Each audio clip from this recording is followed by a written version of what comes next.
Okay, let's get started. In the last lecture, we discussed the CRISPR screens and how the experiment is done. It's a very, very powerful technique, and you can use it to identify, cancer essentiality genes, to identify biomarkers of drug resistance and also response, and also identify combination therapies to overcome drug resistance. The question is, basically, when you do CRISPR screen, at the end, you just get some FASTQ files as well. And so there are some computational issues involved. So I will just discuss some of these. The first thing is that in the early CRISPR screens, I think this by now is not as bad a problem. In the early days, people didn't know which guide will work efficiently. As we mentioned in the lecture, in the genome, on average, there is a CRISPR guide every 10 base pair in the genome, but some seem to work better than others. For example, this is one CRISPR experiment. Well, so the screening was done in two different cell lines. One is called KBM7, the other is HL60. And these are the guide that are in those, the genes that are definitely essential. These are, for example, ribosomal genes, housekeeping genes that you know from previous experiment from many years that basically if the cell doesn't have those genes, it will die. But so theoretically, you can imagine, if you remember the Washington versus Stalin picture situation, you would expect a negative fold change. So these genes would be negatively selected. If you knock out those genes, the cell will die, right? So we would expect that in the two cells, if we look at their log fold change, each dot represents one guide. And all the guides here are targeting the pan-essential, pan-lethal genes. So you would expect them to have a very negative fold change. However, if you look at really how these guides perform, these guides actually work pretty well. They do give you a negative fold change, but you can see there are a lot of guides in here which don't really give you a negative fold change. And these red dots are the guides that are the control guide RNA that doesn't even target any sequence in the human genome. And so obviously, the other blue guides around here, they don't really work very well. So in the early days, there is an important question about how come some guides work better, others don't work so well, okay? So one approach we look at this is if you look at the guide sequence, we wonder whether the Cas9 recognition or cutting would be more efficient or less efficient based on the specific guide sequence. So, so for this, you can encode the original DNA sequence into this vector. So if a nucleotide is A, it will be 0001. If a nucleotide is T, it will be 1000. So, like ACGT, it's like A, I think C, and G, and T, right? So this is called one-hot encoding. So you can encode the guide sequence or the target sequence in this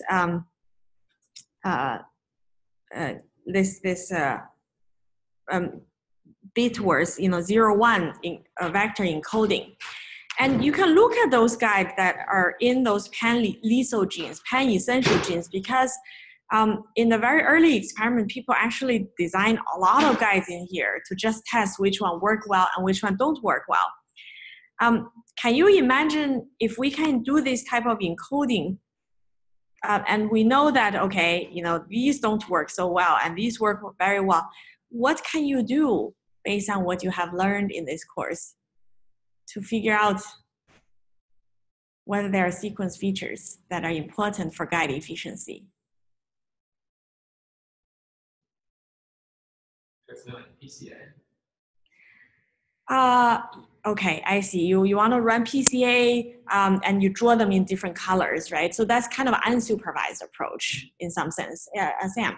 If you want to know if you have things like single base pair, use something like LASA. You can do some regression-based approach, exactly. So this is related to classification. So if we know some guide work better, some guide don't work so well, you can do classification. You consider them as like either 0, 1 or 1 or -1 in the regression model to see what type of sequence is important. And so indeed, actually in our study, we use lasso to figure out which nucleotides are important. And this is the result we got. So this is on the original 21 nucleotide sequence. This is the PAM sequence, which is NGG. And you can see, actually, if it's above the line, it means that, so basically, anytime you see an NGG, the 21 base pair sequence before it can be made into a guide. But if it looks like in terms of motif matching, if it kind of match more with the things on the top, this guide will be more efficient. But if it match more of the sequence in the bottom, this guide will not work very well. And so you can use these type of approaches to redesign the guide so that, because in a gene, you can pick hundreds of different guides. You can now then pick the ones that are more likely to work better. Okay, so at least here, this is kind of an open source thing. This one has a collection of all the computational resources related to CRISPR, not just for screening. You can use it like some suggestions on where to do the guide design and how to analyze the data and things like that. So you can see in the early days in the semester, we talk about a lot of algorithms. And now when you have new data, we can ask you, how would you design an algorithm? And you can see, like we know you can use machine learning approaches now to figure out how to answer some of those questions. So guided design is one issue. The other issue is how to really analyze the CRISPR screen data. So you can imagine if you have one gene, and on this gene we designed a number of different guides. So this first one means it targets gene 1, and we have guide 1, 2, 3, 4. In reality, people now design like 6 to 10 different guides. I just don't have space to list all of them. So supposedly, when you start the experiment, we want to have a good representation. They are mostly around 100. You want to be as even as possible. But in day 14, or say like you grow the cell for 2 weeks, and you can see that when you sequence all the guide RNA sequence again, actually the guide DNA sequence, you see that for gene 1, it's like only 1/10 of the original value, whereas for another gene, it's 10 times more, right? So obviously this first gene is a negatively selected gene. It's probably essential for the cell growth. This is the Washington gene. Whereas in this case, it's a positively selected, because over time this guide becomes even more abundant. So the target gene for this guide are growth inhibitory, right? So they are positively selected.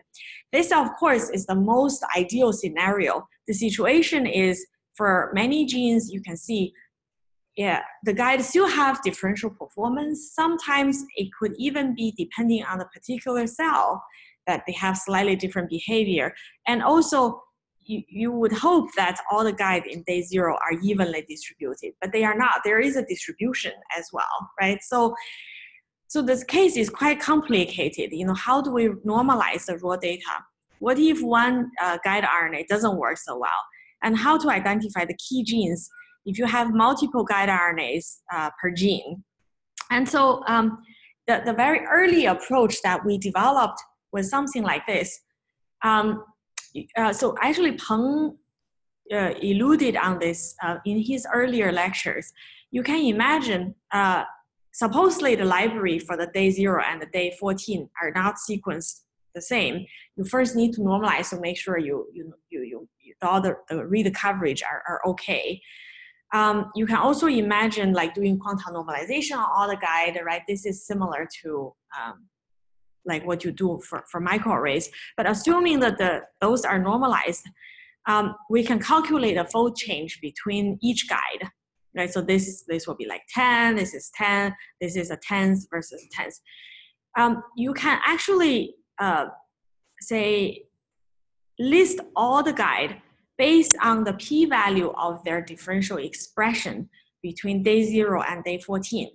And if you put all the guide in this whole experiment, rank all of the guide in a particular experiment. So in this experiment, we are talking about, say, 20,000 genes, 10 guide each.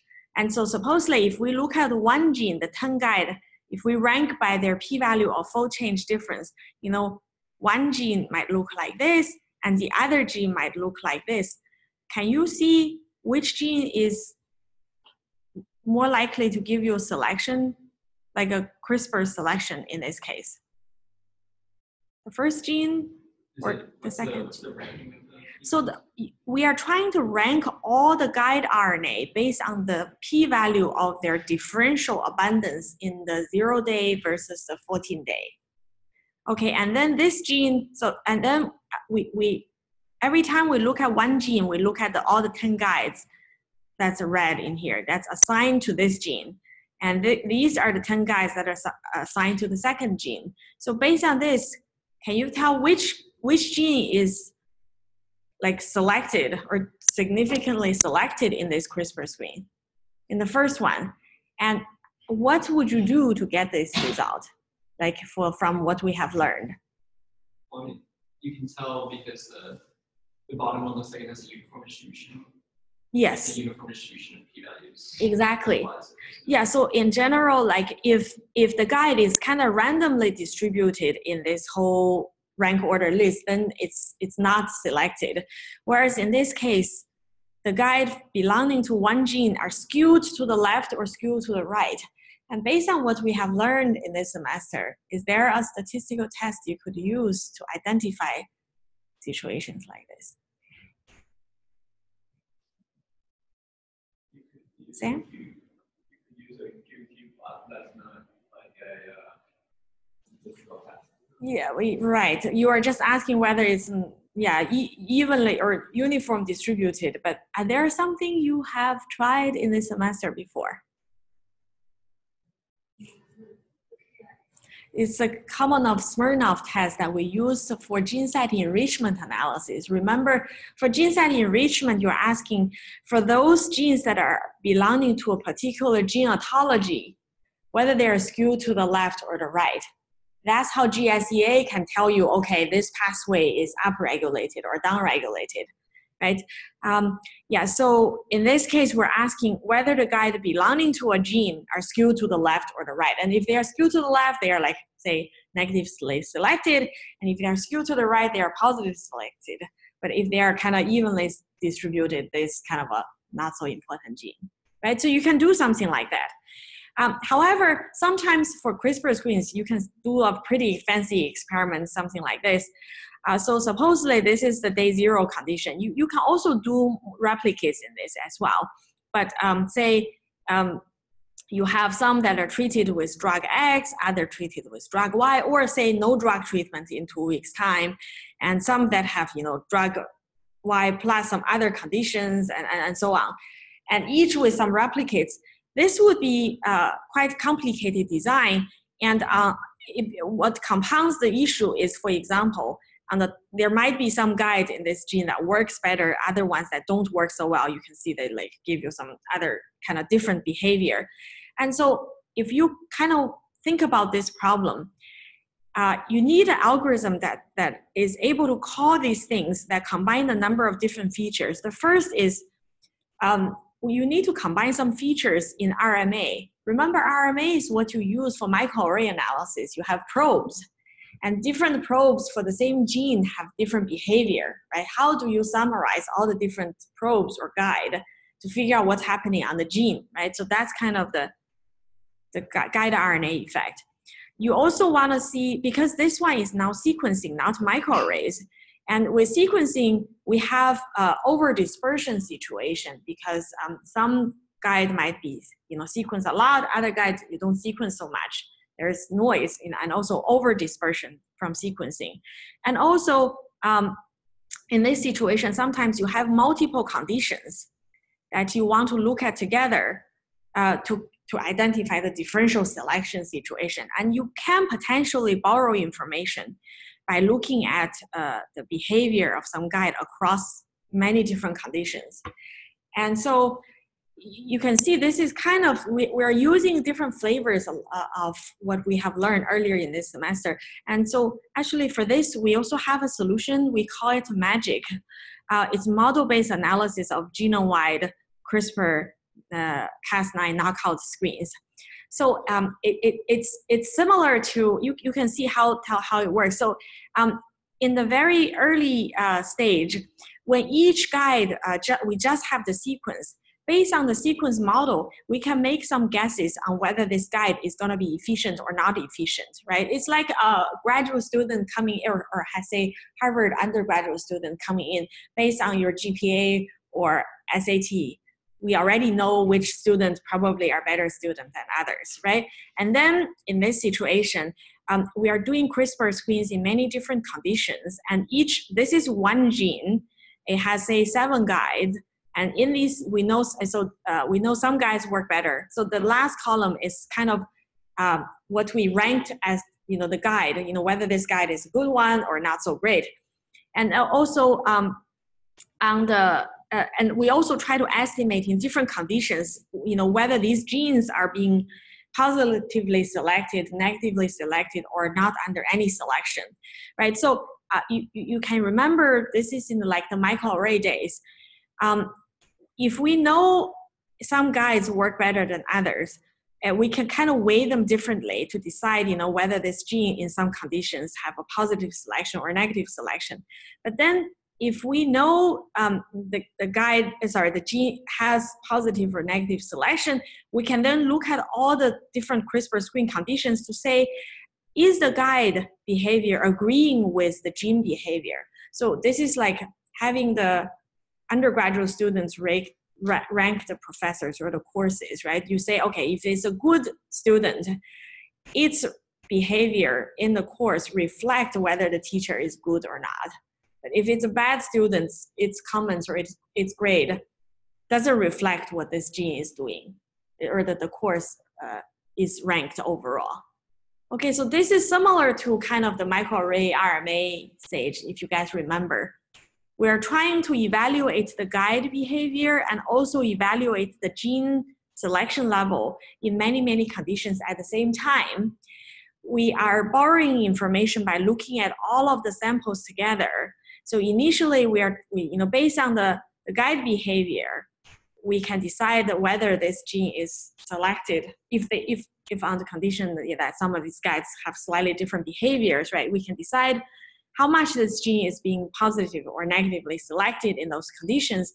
But if we know the gene are selected at this level, we can reevaluate to say, which of those guides give me this behavior? And then we will we'll weight them more. Whereas those guys that's kind of crazy behavior, then we kind of downweight it. And we can actually iterate this process. And so at the very end, not only you will know how each guide behave, you can also know how much each gene is being selected in this CRISPR screen in different conditions. Then you can also calculate differential selection. And so this automatically weigh in the noise over dispersion in the different samples. Okay, and so this is the algorithm that we use for CRISPR screen analysis. A lot of people in the field are actually using this. In homework 6, you will be asked to analyze the CRISPR screening experiment by running these tools. See, okay. And you can also see, like sometimes if you have like a CRISPR, so this is a CRISPR screen in a control condition versus the treatment condition. For example, could be from, so by the way, your baseline condition is, say, this one. And supposedly this is like day 0. And then this is, you wait for 2 weeks, but you treat with a drug. And this is you wait for 2 weeks, but you don't treat with a drug, or you treat with some water, or saline, right? So in 2 weeks time, you can, MAGIC will give you a kind of a beta score, is kind of a log fold change of every condition compared with your baseline. Every condition compared with your baseline. And so then with that selection level, you can also ask, what's the difference between the cells treated with the drug versus cells not treated with the drug? You can see what genes are really very positively selected or very negatively selected, right? This can tell you, for example, whether those genes are in the pathway of the drug, and what gene will make the cell even more sensitive to the drug, and what gene will make the cell less sensitive to the drug. Okay, so these are also in a later kind of downstream pipeline. You know, we have these tools already developed. You can try it, and also you can look at, say, these pathways to see, for example, whether some genes are differentially selected between the with drug treatment and without drug treatment. And you can see, these drugs in general, you can see this is one Wnt signaling pathway. Say with drug treatment, it's always, you know, more red, but without drug treatment, it's usually kind of grayish or not being selected. Right? So, so these tools we kind of provide, you can look at the results in your way. Okay, so these are some of the ways that people can do CRISPR screens now. Questions before we finish this section?